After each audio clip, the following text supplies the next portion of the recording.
नमस्कार दोस्तों, स्वागत है आपका एरुडेशन यूपीएससी में। और आज हम देखेंगे यूपी पीसीएस आरओ एआरओ 2024 से संबंधित जनवरी 2024 से लेकर जुलाई 2024 के जितने भी महत्वपूर्ण करंट अफेयर्स हैं उन सभी को हम सीरीज वाइज कवर करेंगे। तो आज से हमने जो है शुरू किए हैं, जो भी मोस्ट इंपोर्टेंट यानी कि 4 स्टार वाले जो क्वेश्चंस हैं सिर्फ उन्हीं को हम जो है इंक्लूड करेंगे।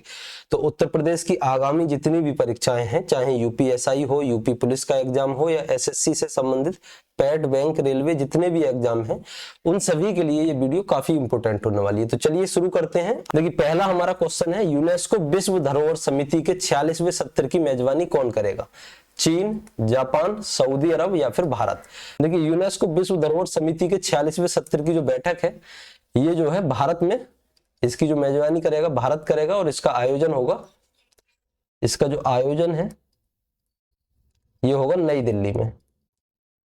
नई दिल्ली में कहां पर होगा इसका आयोजन? तो भारत मंडपम में इसका आयोजन किया जाएगा। ठीक है। इसके अलावा और यदि बात करें तो इसके 45वें सत्र की बैठक कहां हुई थी? ये 45वें सत्र का आयोजन कहां हुआ था? तो इसका आयोजन हुआ था रियाद में और इसकी मेजबानी की थी सऊदी अरब ने। ठीक है।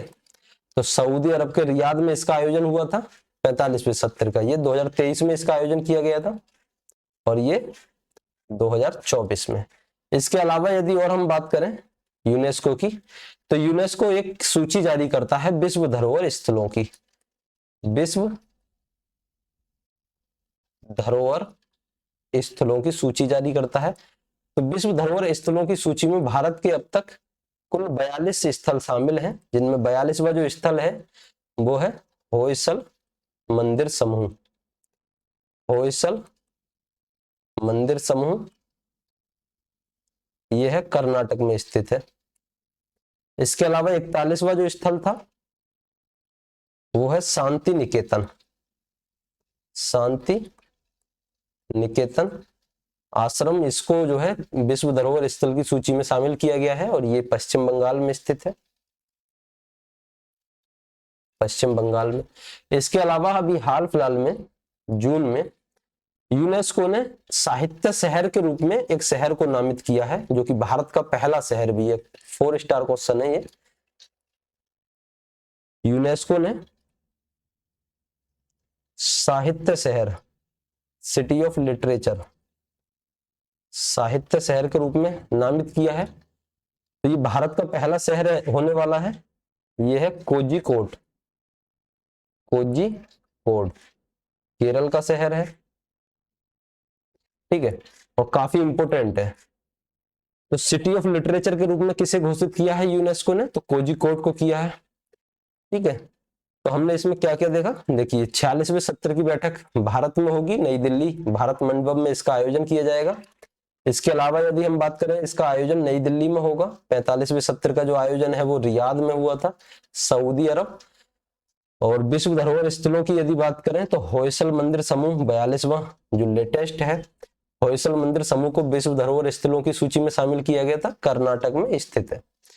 इसके अलावा शांति निकेतन 41वां जो विश्व धरोहर स्थल की सूची में शामिल होने वाला स्थल है। इसके अलावा भी हाल फिलहाल में एक न्यूज आ रही है, असम का एक स्थल है जिसे अभी भारत की तरफ से अनुशंसा की गई है, यानी कि विश्व धरोहर स्थलों की सूची में एक नया स्थल जोड़ने के लिए असम का एक स्थल है मोईदम। मोईदम, इसका जो अर्थ है या इसका जो संबंध है, ये राजघराने का विश्राम स्थल है। राजघराने का विश्राम स्थल के रूप में ये वर्णित है। ठीक है। इसको अभी विश्व धरोहर स्थल की सूची में शामिल करने की अनुशंसा की गई है। और ये अनुशंसा जो करता है, कौन करता है? तो इसको करता है international council of monuments and sites. International council of monuments of sites. ठीक है। ये यूनेस्को की एक सलाहकारी संस्था है। ये क्या है? प्राचीन स्थलों को विश्व धरोहर सूची में शामिल करने के लिए अनुशंसा करती है। ठीक है। तो अभी हाल फिलहाल में पूरे विश्व से कुल 36 या शायद 39 स्थलों की अनुशंसा की हुई है, जिनमें एक मात्र जो है वो भारत से भी है, जो कि असम के मोईदम, असम का जो स्थल है मोईदम, इसको जो है अनुशंसा की गई है शामिल करने के लिए। तो इतनी सारी चीजें हम, क्योंकि अगर क्वेश्चन यूनेस्को से संबंधित यदि मतलब यूनेस्को से संबंधित यदि कोई क्वेश्चन आता है तो इसी में से जो है आपका क्वेश्चन पूछा जाएगा। या तो यूनेस्को की विश्व धरोहर समिति की बैठक के बारे में पूछा जाएगा कि इसका आयोजन कहाँ हुआ था, या फिर विश्व धरोहर स्थलों के बारे में पूछ लिया जाएगा कि विश्व धरोहर स्थलों में 41वां स्थल कौन सा था, 42वां स्थल कौन सा था, ठीक है, इस तरीके से। या फिर अभी हाल फिलहाल की यदि बात करें तो असम का किस स्थल की अनुशंसा की गई है, ये पूछ सकता है। और सबसे मोस्ट इंपोर्टेंट जो है वो कि यूनेस्को ने अभी साहित्य शहर के रूप में यानी कि सिटी ऑफ लिटरेचर के रूप में किसे नामित किया है, किसे सम्मानित किया है, तो ये है कोझिकोड। ठीक है, तो इतने सारे क्वेश्चंस में से आपको कोई ना कोई क्वेश्चंस यदि यूनेस्को से आता है तो वो आपको मिल जाएगा। इसके साथ ही आप एक काम और कीजिएगा कि यूनेस्को की स्थापना कब हुई, साथ ही साथ इसका मुख्यालय, ये दो चीज आप कमेंट बॉक्स में बताएंगे, जिससे हमारा क्या है, एक ही जगह सारे क्वेश्चंस यूनेस्को से संबंधित क्वेश्चंस हमें एक ही जगह हमारे एक पेज पर आ जाएंगे। चलिए अब नेक्स्ट क्वेश्चन की ओर आगे बढ़ते हैं। और नेक्स्ट हमारा जो क्वेश्चन है, हाल ही में भारतीय सेना ने संयुक्त सैन्य अभ्यास मैत्री किसके साथ प्रारंभ किया? श्रीलंका, बांग्लादेश, थाईलैंड या फिर इंडोनेशिया? बताइए आप लोग किसके साथ प्रारंभ किया है। देखिए मैत्री जो सैन्य अभ्यास है ये भारत और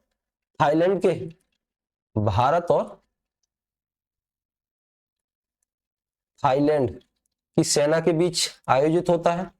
ठीक है, भारत और थाईलैंड की सेना के बीच इसका आयोजन किया जाता है। और इसकी जो शुरुआत है, इसकी शुरुआत 2006 में की गई थी। और अभी जो 2024 में जिसका जो आयोजन हो रहा है, ये भी इसका आयोजन अभी हाल फिलहाल में थाईलैंड में इसका आयोजन किया जा रहा है। ठीक है, इससे पहले इसका आयोजन 2019 में किया गया था उमरोही, मेघालय में। तो इसलिए भी अपने आप में इंपॉर्टेंट हो जाता है क्योंकि इससे पहले जो इसका आयोजन किया गया था वो 2019 में किया गया था। ठीक है, उमरोही, मेघालय में।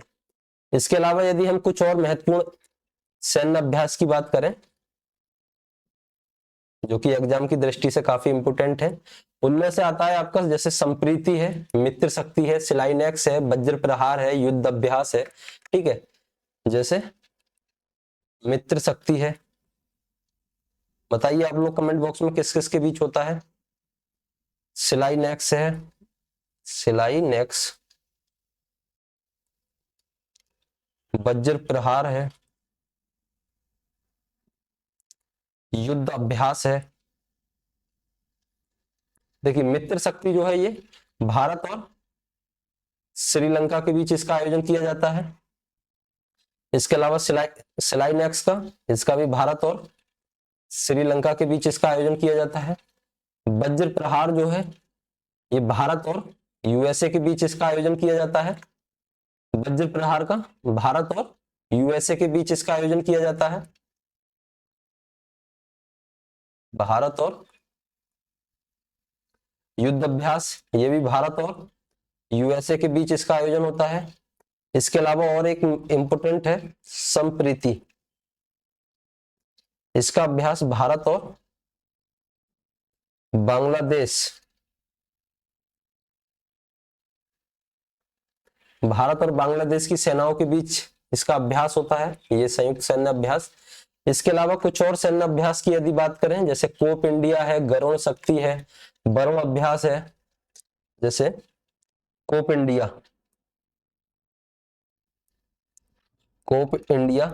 ये भी भारत और यूएसए के बीच इसका आयोजन होता है। गरुण शक्ति है, गरुण शक्ति, इसका भी अभ्यास जो है भारत और इंडोनेशिया के बीच इसका आयोजन होता है, भारत एंड इंडोनेशिया। इसके अलावा वरुण अभ्यास हो गया, ये भारत और फ्रांस के बीच इसका आयोजन होता है।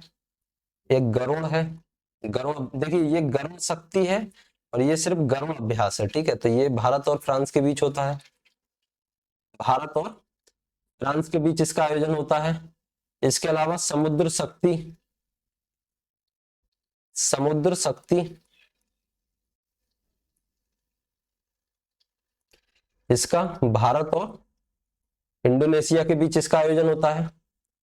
समुद्र शक्ति का भारत और इंडोनेशिया के बीच इसका आयोजन होता है। इसके अलावा एक और सैन्य अभ्यास है सूर्य किरण। सूर्य किरण इसका भारत और नेपाल के बीच इसका, दोनों देशों की सेनाएं इसमें भाग लेती हैं। इतने सारे सैन्य अभ्यास जो कि मतलब काफी बार एग्जाम में पूछे जाते हैं। अगर आपको सैन्य अभ्यास से क्वेश्चन आता है तो आपको इन्हीं में से क्वेश्चंस मिल जाएगा, ठीक है। क्योंकि ये जितने भी क्वेश्चंस हमने यहाँ पे इंक्लूड किए हैं, जितने भी सैन्य अभ्यास, वो सारे ही बार बार एग्जाम में पूछे जा रहे हैं, ठीक है। जैसे मैत्री सैन्य अभ्यास भारत और थाईलैंड के बीच, सूर्य किरण भारत और नेपाल के बीच, मित्र शक्ति श्रीलंका के बीच, भारत और श्रीलंका के बीच। एक सैन्य अभ्यास है सैन्य शक्ति, सैन्य अभ्यास शक्ति, ये भारत और फ्रांस के बीच अभी हाल फिलहाल में आयोजित किया गया था, भारत और फ्रांस के बीच, ठीक है। तो इसको भी आप इंक्लूड कर लीजिएगा, सैन्य अभ्यास शक्ति। ये मित्र शक्ति है, ये सिर्फ शक्ति है, ठीक है। तो ये भारत और श्रीलंका के बीच, भारत और फ्रांस के बीच इसका आयोजन होता है, और मित्र शक्ति का भारत और श्रीलंका के बीच। शिलाइनेक्स भारत और श्रीलंका, वज्र प्रहार Bharat USA, Yudh Abhyas Bharat USA, Sampriti Bharat Bangladesh, Cope India Bharat USA, Garuda Shakti Bharat Indonesia, Varuna Bharat France, Garuda Bharat France, और समुद्र शक्ति भारत इंडोनेशिया, ठीक है। तो इतने सारे सैन्य अभ्यास आपको एक ही पेज पर आपको नोट डाउन करने हैं। चलिए नेक्स्ट क्वेश्चन पे बढ़ते हैं आगे। नेक्स्ट जो हमारा क्वेश्चन है, 24वां एससीओ शिखर सम्मेलन, जिसे संघाई सहयोग संगठन भी कहते हैं, इसका आयोजन कहां पर हो रहा है या कहां से प्रारंभ हुआ है, कहां प्रारंभ हुआ है इस बार। तो 24वां एससीओ शिखर सम्मेलन का जो आयोजन है, ये मॉस्को, दिल्ली, तेहरान या फिर अस्ताना। तो इसका आयोजन कहां हुआ है बताइए आप लोग कमेंट बॉक्स में। तब तक हम बात करते हैं एससीओ की। देखिए एससीओ की स्थापना, इसकी स्थापना 2001 में हुई थी। इसकी यदि बात करें इसका मुख्यालय की, तो इसका मुख्यालय है बीजिंग, चीन में। और यदि हम इसकी बात करें आधिकारिक भाषा की, आधिकारिक भाषा, एससीओ की आधिकारिक भाषा चीनी और रूसी है, ठीक है। आप लोग जब तक कमेंट बॉक्स में बताइए कि 24वां एससीओ शिखर सम्मेलन 2024 का प्रारंभ कहां हुआ है, मॉस्को, दिल्ली, तेहरान या फिर अस्ताना। इसके अलावा यदि हम बात करें एससीओ के सदस्य देशों की, तो एससीओ के सदस्य देश कुल 10 देश इसमें शामिल हैं, और 10वां जो देश है वो अभी हाल फिलहाल में, जो कि 1-2 दिन में ही शामिल हुआ है, बेलारूस, ठीक है। ये अभी जुलाई में ही शामिल हुआ है। जो लेटेस्ट इसका जो कंट्री है शामिल होने वाली, वो है बेलारूस। इसके कुछ और सदस्य देखें तो जैसे रूस, चीन, भारत, पाकिस्तान, ये सभी इसके सदस्य देश हैं। भारत और पाकिस्तान 2017 में इसमें शामिल हुए थे। इसके अलावा और यदि बात करें किर्गिस्तान, मध्य एशियाई देश है, कजाकिस्तान, और ताजिकिस्तान, और एक है उज्बेकिस्तान, उज्बेकिस्तान और ईरान, ठीक है। तो ये इसके जो है सदस्य देश हैं। देखिए रूस, चीन, भारत, पाकिस्तान, 4 ये हो गए। किर्गिस्तान, कजाकिस्तान, ताजिकिस्तान, उज्बेकिस्तान, 4 ये हो गए, 8। ईरान इसका 9वां सदस्य बना था 2023 में, ठीक है। और बेलारूस इसका 10वां सदस्य बना है 2024 में। देखिए 24वां एससीओ शिखर सम्मेलन जो है, ये इसका आयोजन हो रहा है अस्ताना। अस्ताना ये कजाकिस्तान में है, यानी कि इस बार की जो मेजबानी है वो कजाकिस्तान के हाथ में है 2024 की। 2023 में जो इसकी मेजबानी थी वो भारत ने की थी पहली बार, भारत ने पहली बार एससीओ शिखर सम्मेलन की जो मेजबानी है वो 2023 में की थी, जो कि 23वां शिखर सम्मेलन था। ठीक है, वर्चुअली इसका आयोजन किया गया था और 2023 में ही जो है ईरान इसका 9वां सदस्य आधिकारिक तौर पर शामिल हुआ था। तो इतनी बातें हमने जो है एससीओ शिखर सम्मेलन के बारे में। सबसे पहले तो 23वां शिखर सम्मेलन भारत की अध्यक्षता में हुआ था और ईरान इसका 9वां सदस्य बना था। 24वां शिखर सम्मेलन अस्ताना कजाकिस्तान में हुआ है और इसकी जो अभी अध्यक्षता है कजाकिस्तान में है और इसका जो 10वां सदस्य है वो बेलारूस बना है।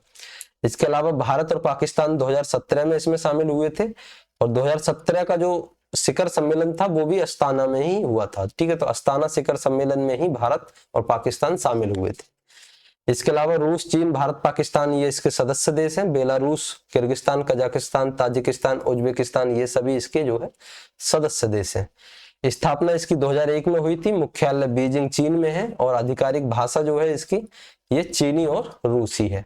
इसके अलावा यदि यहाँ पे एक पॉइंट और नोट कीजिए कि इसका तुर्कमेनिस्तान सदस्य देश नहीं है। ठीक है, तुर्कमेनिस्तान सदस्य देश नहीं है, इसको आप नोट करके लिखिए, क्योंकि आप जब भी अगर क्वेश्चन इससे पूछा जाएगा एससीओ से और यदि आपसे पूछा कि कौन कौन से देश इसके सदस्य हैं तो मान के चलिए कि 100% ऑप्शन में तुर्कमेनिस्तान आपको मिलेगा, क्योंकि जो 5 मध्य एशियाई जो कंट्री हैं जो सब एक जैसे ही नाम है सबके, जैसे Kyrgyzstan, Kazakhstan, Tajikistan, Uzbekistan, Turkmenistan.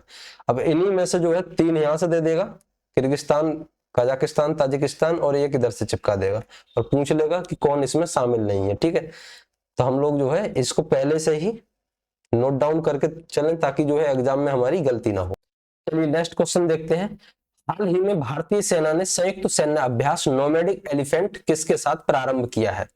Mongolia, Bangladesh, Thailand, Indonesia.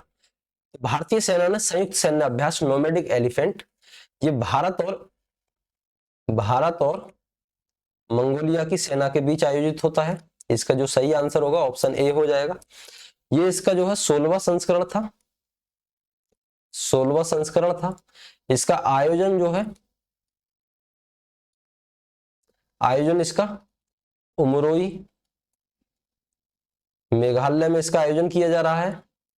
इसके अलावा यदि हम इसकी बात करें तो इसका 15वां संस्करण जो है 15वां संस्करण का आयोजन मंगोलिया में किया गया था। ठीक है, इसका जो 15वां संस्करण था 2023 में उसका आयोजन मंगोलिया में किया गया था। इसके साथ ही हम यदि कुछ और सैन्य अभ्यास की बात करें, जैसे सैन्य अभ्यास शक्ति है, जो कुछ महत्वपूर्ण अभ्यास हैं उनकी चर्चा कर लेते हैं। सैन्य अभ्यास शक्ति, बताइए आप लोग किस किस के बीच इसका हुआ था आयोजन? दस्तलिक है, लामितीय है,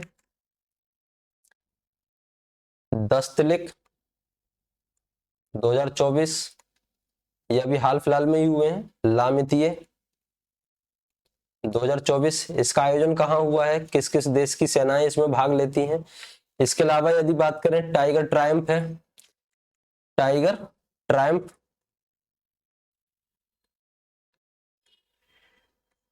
2024 इसका आयोजन कहाँ हुआ है? देखिए सैन्य अभ्यास शक्ति जो है ये भारत और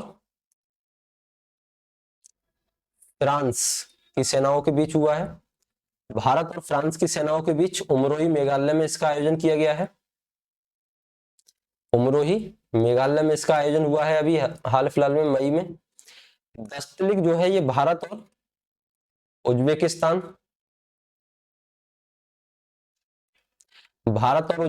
की सेनाओं के बीच इसका आयोजन होता है और इसका हाल फिलहाल में आयोजन जो है उज्बेकिस्तान में किया गया था। उज्बेकिस्तान में ही इसका आयोजन हुआ था। ठीक है, अप्रैल 2024 में एक शहर था उज्बेकिस्तान का तेरमेज, एक जगह है तेरमेज, यहां पर इसका आयोजन किया गया था। इसके अलावा लामितीय ये भारत और सेशेल्स के बीच इसका आयोजन होता है। भारत और सेशेल्स,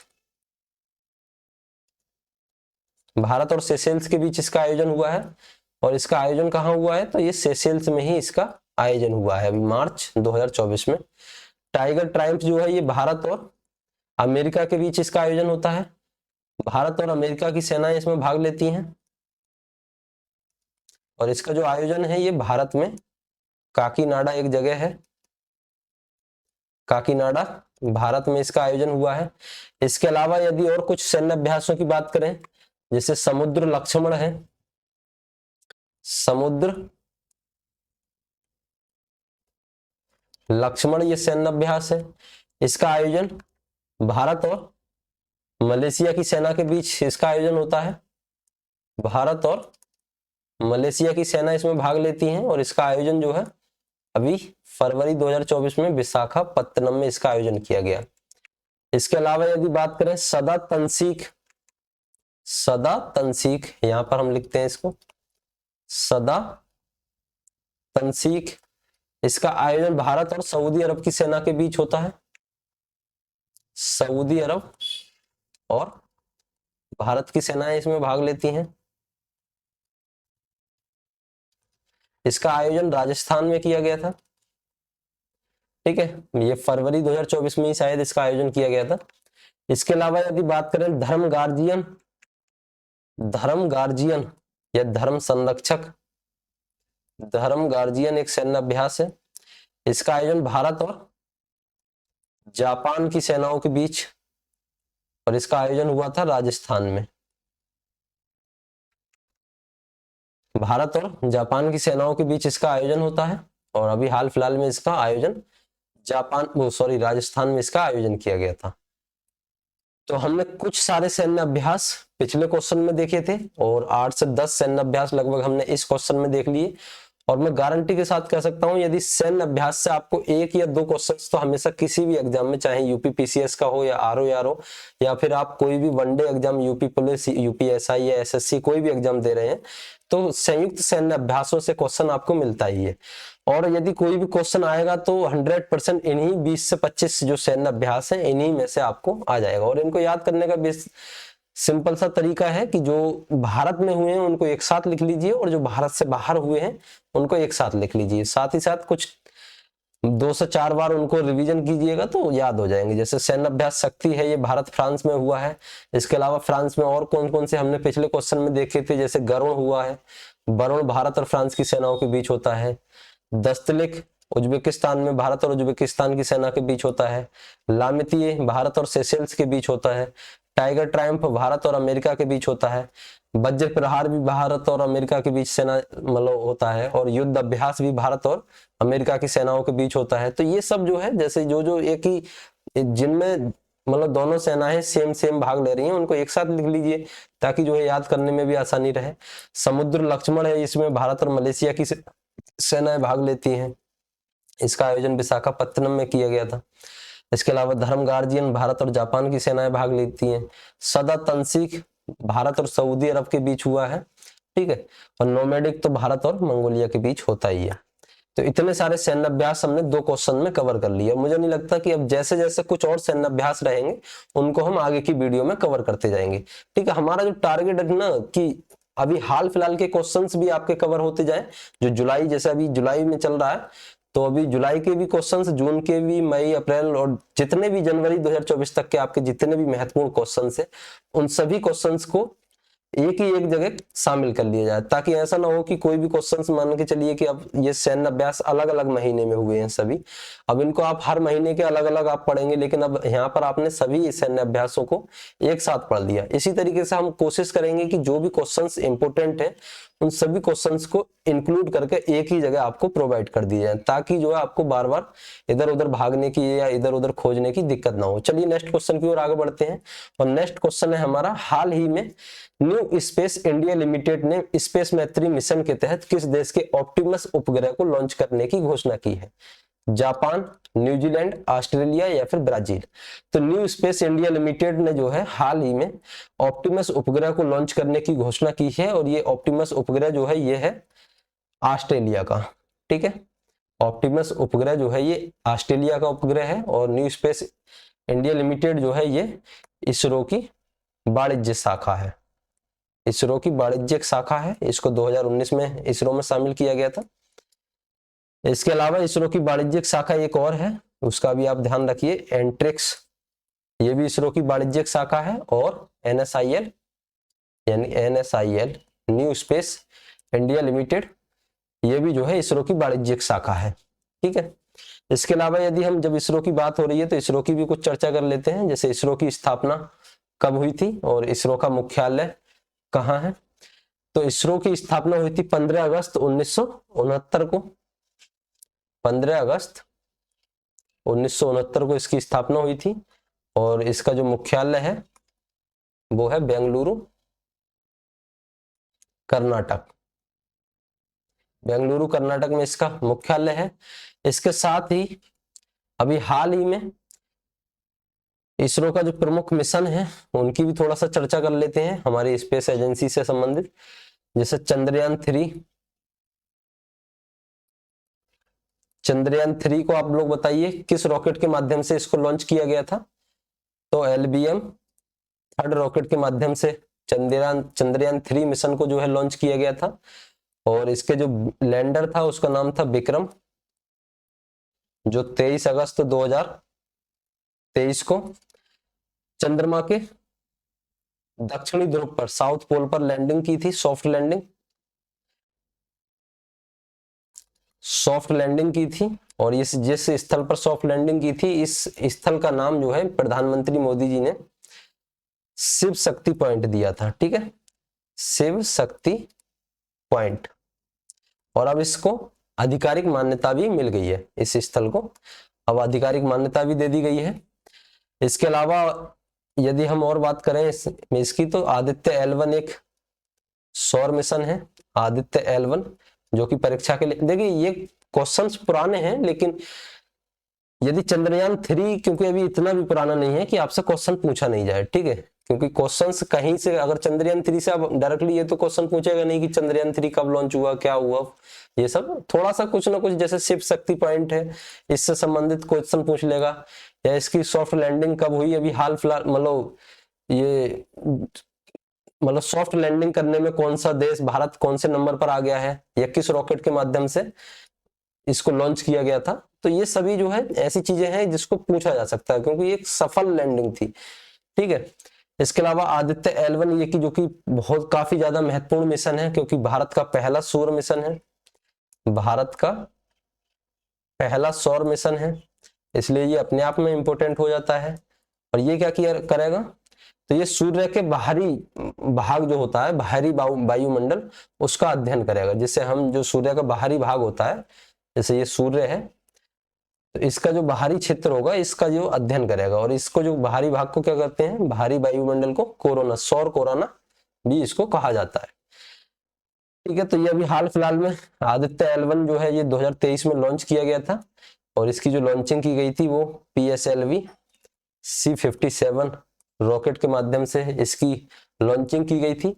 और ये अभी जो है अपनी ऑर्बिट में जाकर स्थापित हो चुका है। ये अभी 6 जनवरी 2024 को अपनी जिस ऑर्बिट में इसको स्थापित किया गया था उस ऑर्बिट में सफलतापूर्वक ये जो है स्थापित हो गया है। तो इसको लैग्रेंज पॉइंट 1 के समीप एक ऑर्बिट है, हेलो ऑर्बिट, यहां पर मैं लिखता हूं हेलो ऑर्बिट। ठीक है, तो हेलो ऑर्बिट में जाके ये स्थापित हो गया है। तो यहीं से क्या है, ये इसका अध्ययन करेगा सूर्य का, तो इसलिए ये अपने आप में इंपॉर्टेंट हो जाता है। लैग्रेंज पॉइंट 1 यानी कि ये जो है सूर्य की सतह पर नहीं उतरेगा। ठीक है, जिस तरीके से चंद्रयान 3 चंद्रमा की सतह पर लैंडिंग किया था, और तो ये जो मिशन है आदित्य L1 ये सूर्य की सतह पर नहीं जाएगा बल्कि सूर्य और पृथ्वी के बीच एक पॉइंट है लैग्रेंज पॉइंट 1 जिसके निकट एक ऑर्बिट है, हेलो ऑर्बिट जिसको बोलते हैं। तो इस ऑर्बिट में इसको स्थापित किया गया है।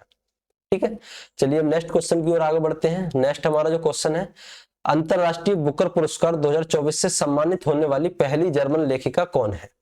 जेनी एर्पेनबेक, यूलिया नवलनाया, अवंतिका वदनपु या फिर पूर्णिमा देवी बर्मन। तो अंतरराष्ट्रीय बुकर पुरस्कार 2024 से सम्मानित होने वाली जो पहली जर्मन लेखिका है वो है जेनी एर्पेनबेक।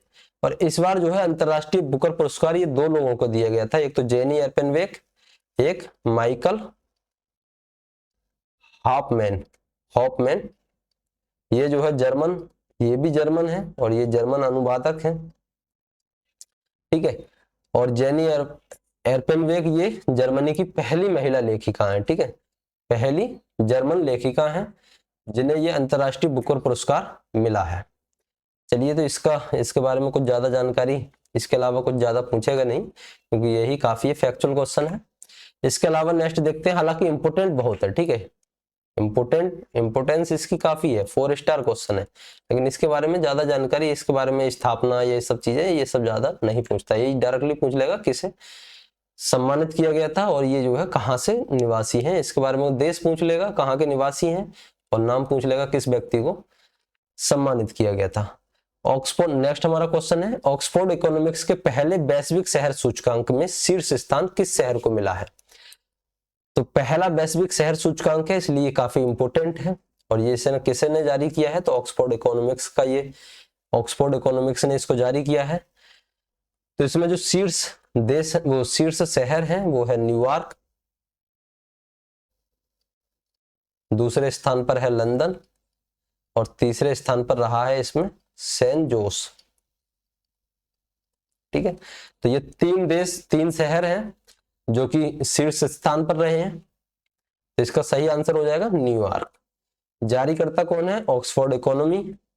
और इसकी यदि और बात करें, भारत की यदि बात करें, तो भारत से किस शहर को? तो भारत में दिल्ली को जो है, जो सबसे शीर्ष स्थान प्राप्त हुआ है 350। इसके अलावा भारत में जो, देखिए इस जो सूचकांक है इसमें कुल 163 देश इसमें शामिल थे। इन 163 देशों में से 1000 शहरों का आकलन किया गया था। इन 163 देशों के 1000 शहरों का आकलन किया गया था। तो 1000वें जो नंबर पर है वो भी हमारा यूपी का सुल्तानपुर रहा है, ठीक है, यूपी का सुल्तानपुर सबसे अंतिम स्थान पर रहा है इसमें, जो कि 1000वां स्थान इसका है। इसके अलावा दिल्ली 350वें स्थान पर, अपने शीर्ष स्थान पर है भारत से, ठीक है। तो इतनी जानकारी काफी है। इसके अलावा यदि हम बात करें तो मुंबई का जो है वो 427 स्थान है, और बेंगलुरु का शायद 411वां स्थान है। तो इनके बारे में ज्यादा नहीं पूछेगा तो दिल्ली पूछेगा या फिर यूपी का सुल्तानपुर। चलिए next question, zero waste to landfill सम्मान प्राप्त करने वाला भारत का पहला हवाई अड्डा कौन सा है? मुंबई, नई दिल्ली, बेंगलुरु, तिरुवनंतपुरम। तो जीरो बेस्ट टू लैंडफिल सम्मान प्राप्त करने वाला भारत का जो पहला हवाई अड्डा बना है वो बना है तिरुवनंतपुरम। तिरुवनंतपुरम अंतरराष्ट्रीय हवाई अड्डा जो कि केरल में स्थित है, ठीक है। और ये जो सम्मान है इसको दिया है भारतीय उद्योग परिसंघ के द्वारा, इसको प्रशंसा इसकी की गई है भारतीय उद्योग परिसंघ के द्वारा, ठीक है, CII, ठीक है।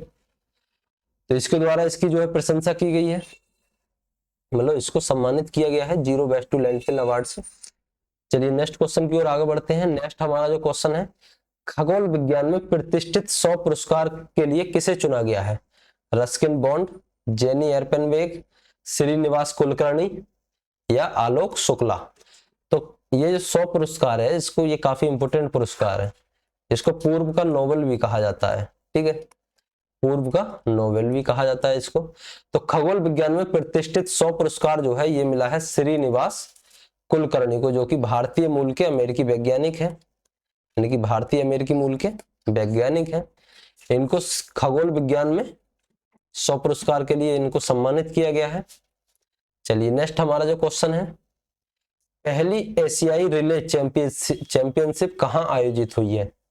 थाईलैंड, चीन, मलेशिया या फिर जापान। तो पहली एशियाई रिले चैंपियनशिप का जो आयोजन है वो बैंकॉक में आयोजित किया गया था, बैंकॉक थाईलैंड में। तो इसका जो सही आंसर हो जाएगा ऑप्शन ए, इसका सही हो जाएगा, बैंकॉक